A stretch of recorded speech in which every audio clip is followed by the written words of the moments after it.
बिस्मिल्लाहिर्रहमानिर्रहीम। किसी सल्तनत पर एक बादशाह हुकूमत करता था। उसके पास एक तोता था जिसे वो बहुत प्यार करता था। तोता भी बादशाह पर अपनी जान निसावर करता था। एक दिन तोते ने कहा कि वो अपनी माँ से मिलने जाना चाहता है। मेरी माँ बहुत बीमार है। बादशाह ने खुशी खुशी उसे इजाजत दे दी और तोता उड़कर अपनी माँ के घर पहुँच गया। कुछ दिन वो वहाँ अपने माँ के पास रहा, उसकी देखभाल करता रहा, उससे बातें करता रहा। एक दिन उसकी माँ ने बताया कि यहाँ पर एक आम का दरख्त है जिसके बारे में मशहूर है कि उस दरख्त का फल जो भी खा लेता है वो हमेशा के लिए जिंदा रहता है, हमेशा के लिए सेहतमंद और तंदुरुस्त रहता है। तोते ने सोचा कि क्यों नहीं वो ये फल अपने बादशाह के लिए लेकर जाए ताकि उसके बादशाह भी लंबी उम्र पाए। तोते ने इस दरख्त के फल को ले लिया और महल की तरफ परवाज करना शुरू कर दिया। रास्ते में शाम हो गई तो वो फल को एक दरख्त के नीचे रख कर सो गया।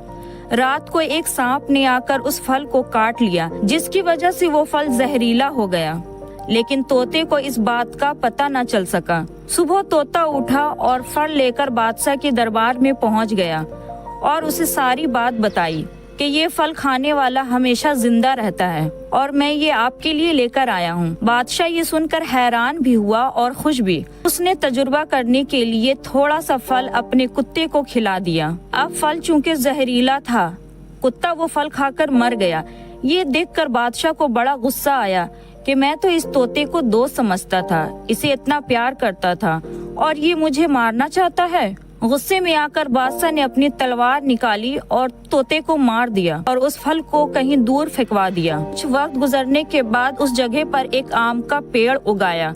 बादशाह ने मनादी करवा दी कि इस दरख्त का फल कोई न खाए क्योंकि ये जहरीला है। अब एक दफा एक बूढ़ी औरत सफर करती हुई इस जगह से गुजरी।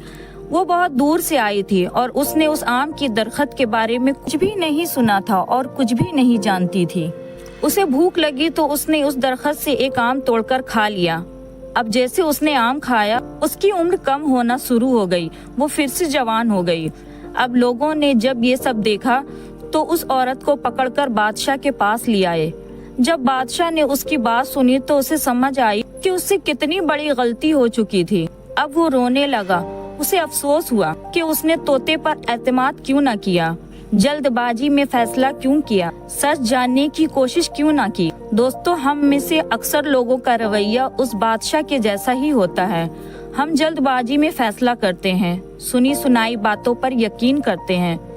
कोई भी आकर हमें किसी के बारे में कुछ भी कहता है तो हम मान लेते हैं।